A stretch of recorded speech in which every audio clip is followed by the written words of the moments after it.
Thank you. Before we start, I'd like to say it's great to be here, right here in Pensacon.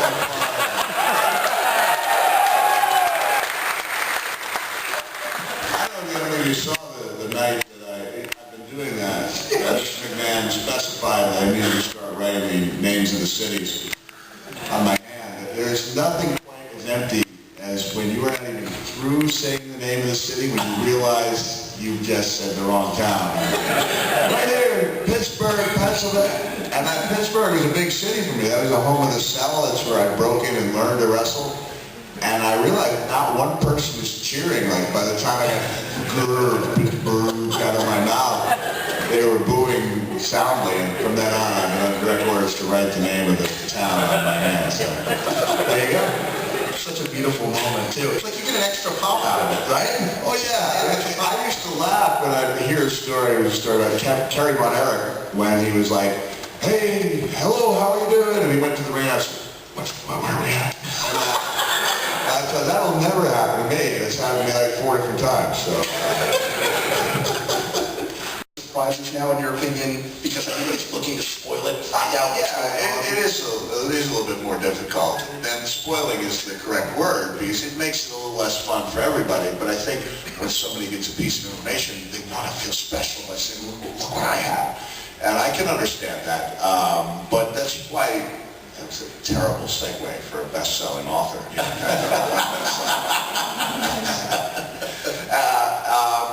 But given that so many things are spoiled, it makes the surprise that much sweeter when you pull something off at like at WrestleMania where nobody knew. I mean, not even New Day knew we were coming down until we came down.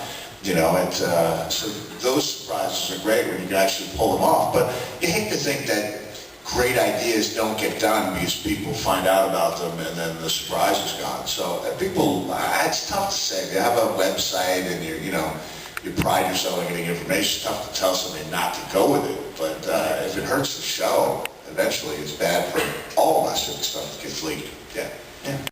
Hi, Mick. Hello. If you could do a one-for-one trade with Raw and SmackDown, who would you trade? Oh man, I've got my record saying I wish we could have gotten Becky Lynch and like run the table on the women's division.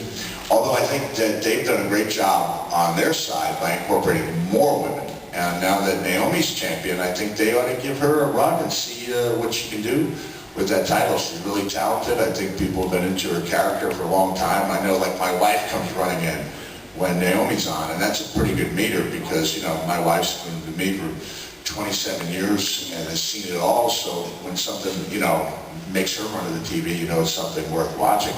So I wish we could have Becky. I do. And I wish I didn't have to give up anybody for it. But do I have to give up somebody? Yes. Well,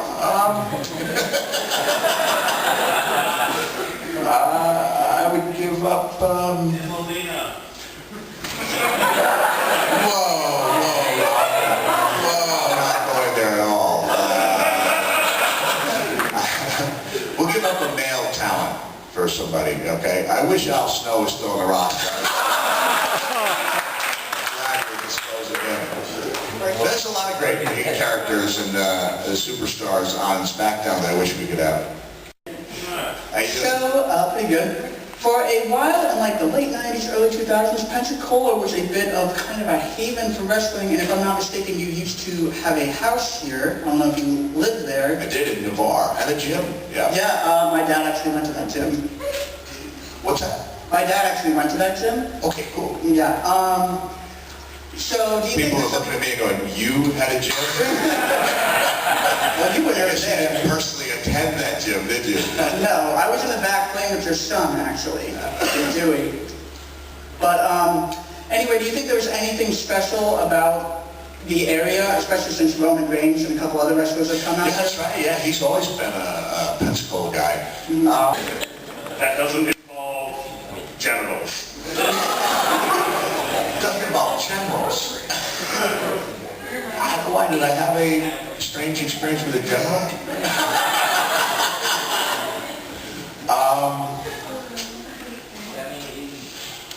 I had a stalker in Texas. Partially my fault. I was young, I wasn't used to getting female fan mail, and so a young lady wrote me a fan letter that told me that my eyes were as blue as the clear Texas sky. Problem right there, I don't have blue eyes. And she said, if you would like me to write another letter, can you touch your hair when you come out to the ring? And I remember saying to gorgeous Gary Young, what should I do? He's like, Jack, play it up, you know, this may be the only female fan you ever had. And when I went out there to just touch my hair, I was like poofing it out when I had my hair like this. And I'm not exaggerating, when I came to the sportatorium, there were like 26 letters waiting for me. And then some of them had my last name on them. And then I saw she was also writing to other wrestlers, so I thought she was two-timing me, but she was actually telling them that we had been married in a private ceremony. So it got a little ugly there. It got a little ugly. Yeah, there's some crazy people out there. You know, I mean, most of the fans are great. You know, vast majority are great. A couple of you out there look a little suspicious. But there are, yeah, some people don't know, you know, they don't know there's, you know, some people with some problems, and especially in a business like ours where we're beamed into living rooms, you know, and our emotions are out there, and people have a chance to feel like they know the performer. Sometimes it can get a little out of hand. Okay, thanks for dredging up a really painful experience. We're going to follow this with another panel, Therapy with Mick Foley. We bring on a couch. Last question. What are your thoughts on Shinsuke Nakamura and bringing him into the Raw brand if possible? Well, I'm a big fan of Nakamura. Matter of fact, let me just prove this by if I go into my notes here. I'm going to verify here. I'm not saying that I spelled it correctly. Well, I didn't specifically.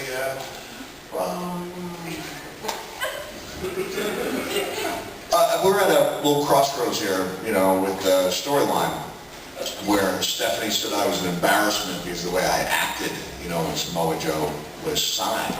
But the truth is, I was the guy who told Stephanie and Triple H about Samoa Joe in 2004. I mean, I think every storyline works better where there's an element of reality to it, then you just, you know, dial it up to 11. So not only did I tell them about Joe at an airport when I was working for Ring of Honor in 2004, but I was going through my book, my 2010 book, Countdown to Lockdown. I could have sworn I wrote about Joe in there and wanting to wrestle him, and I couldn't find it. I was like dumbfounded. And then I realized, I went back, it was actually the 2007 book, Hardcore Diaries.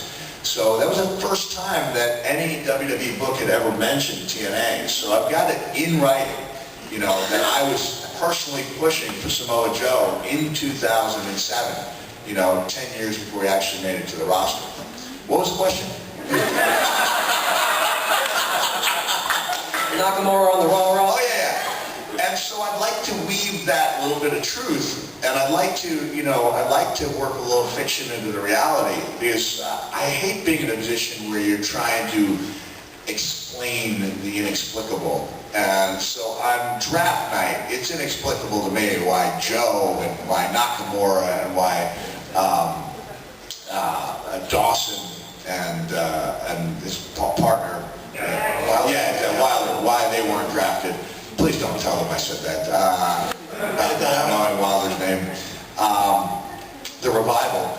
And so I would like to tie that in. You know, I'd like to have an explanation, and if there's a valid explanation on Monday night, you'll know it's valid because I put a lot of thought into it. And I'm taking notes, and I'm trying to weave, you know, real life into the storyline. But he should be there. I don't know why he's not. You know, that's one of those things where it's not my call, and people think it is.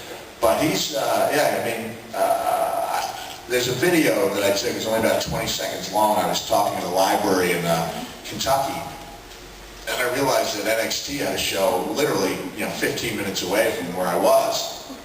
And I rushed down there, and I realized I was recording his entrance. And it's like, when you've got a guy who's been in the business 31 years recording the entrance of another guy on his phone, man, that guy's doing something right, So I love to see him in WWE. I think he can have an amazing run. It's all about timing and handling it right, though. Thank you very much. Okay.